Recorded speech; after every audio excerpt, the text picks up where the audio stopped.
नमस्कार, न्यूज 24 उत्तर प्रदेश उत्तराखंड में आपका स्वागत है। आपके साथ मैं हूं मानव श्रीवास्तव। उत्तर प्रदेश में राहुल गांधी और अखिलेश यादव की जोड़ी ने लोकसभा चुनाव में जो कमाल किया, उसको लेकर के उत्तर प्रदेश में तमाम दूसरे सियासी दल बहुत ज्यादा गंभीरता से इसकी काट ढूंढने में लगे हुए हैं कि पीडीए के फॉर्मूले की क्या काट निकाली जाए। और इसको लेकर के सबसे ज्यादा अगर कोई चिंता में है तो वो भारतीय जनता पार्टी और उसका कुनबा यानी एनडीए है। लेकिन इन सबसे अलग जिस तरीके के हालात उत्तर प्रदेश में लोकसभा चुनाव खत्म होने के बाद से बनने लगे हैं, वो अपने आप में इस गठबंधन पर कई तरीके के सवाल खड़े कर रहे हैं। हरियाणा के चुनाव की बात करें तो वहां पर समाजवादी पार्टी को कोई सीट नहीं दी थी कांग्रेस पार्टी ने, लिहाजा गठबंधन धर्म का पालन करते हुए समाजवादी पार्टी ने वहां पर चुनाव लड़ने से मना कर दिया। लेकिन जब उत्तर प्रदेश की बारी आई तो हरियाणा चुनाव के नतीजे आते ही अखिलेश यादव ने अपने उम्मीदवारों की जिन 9 सीटों पर उपचुनाव होने हैं उनकी एक सूची जारी कर दी 6 उम्मीदवारों की। इसके बाद से कांग्रेस को झटका लगा और कांग्रेस ने भी उत्तर प्रदेश में उपचुनाव लड़ने से मना कर दिया। तो इसके पीछे की कहानी क्या है, ये आज हम आपको बता रहे हैं। दरअसल कांग्रेस पार्टी उत्तर प्रदेश में समाजवादी पार्टी की कृपा के अधीन नहीं रहना चाहती। कांग्रेस के लोगों का कहना है कि अगर उत्तर प्रदेश में गठबंधन चलाना है तो सियासी हिस्सेदारी, सियासी भागीदारी देनी होगी। कृपा दृष्टि बरसा करके, कृपा के तौर पर कुछ दे करके ये गठबंधन नहीं चल पाएगा और इसको लेकर के आम लोगों में गलत मैसेज जाएगा।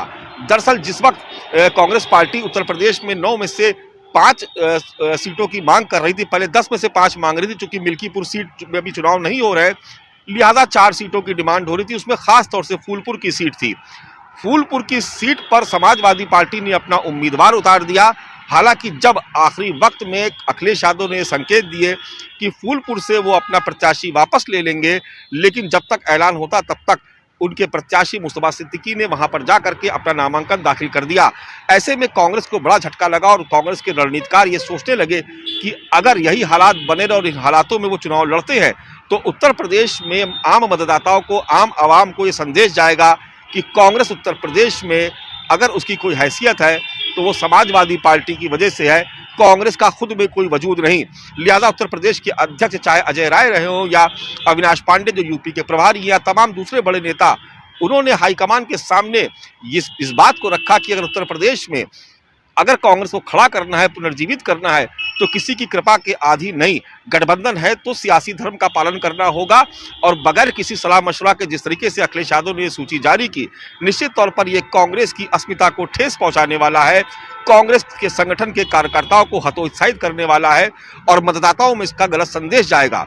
लिहाजा उत्तर प्रदेश में कांग्रेस पार्टी ने उपचुनाव में भागीदारी करने से मना कर दिया। लेकिन यहां पर एक बात गौर करने वाली है, वो ये कि कांग्रेस पार्टी ने खुले मन से ऐलान किया कि वो सभी 9 सीटों पर, यानी उत्तर प्रदेश में जिन 9 सीटों पर उपचुनाव हो रहे हैं उन सभी 9 सीटों पर समन्वय समिति बना करके समाजवादी पार्टी के उम्मीदवार का समर्थन करेगी, क्योंकि वो उम्मीदवार समाजवादी पार्टी के नहीं बल्कि इंडिया गठबंधन के होंगे। लेकिन महाराष्ट्र को हमें नहीं भूलना चाहिए। महाराष्ट्र में जिस तरीके से समाजवादी पार्टी कांग्रेस की सहमति के बगैर अपने उम्मीदवार उतारने पर आमादा है, उसको लेकर के भी एक रस्साकशी मची हुई है। यानी महाराष्ट्र की सियासत का उत्तर प्रदेश में असर पड़ना वाजिब है, क्योंकि बार बार अखिलेश यादव की तरफ से जो कहा जा रहा है कि राजनीति में, सियासत में त्याग करने जैसी कोई बात नहीं, त्याग करने की कोई जगह नहीं है।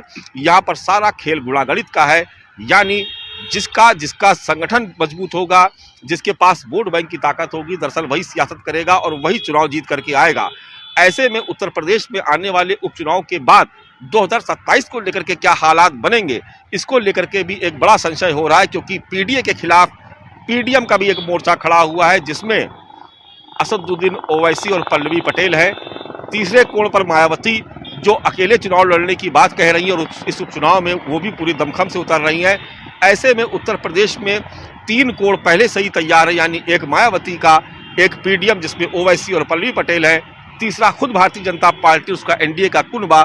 ऐसे में उत्तर प्रदेश में अपने आप को बचाए रखने के लिए समाजवादी पार्टी के लिए कांग्रेस का साथ कितना जरूरी है और कांग्रेस को अपने आप को खड़ा करने के लिए समाजवादी पार्टी की मदद की कितनी दरकार है, यह आने वाला वक्त तय करेगा। कैमरा पर्सन धर्मेंद्र कुमार साहू के साथ मानव श्रीवास्तव, लखनऊ, न्यूज 24।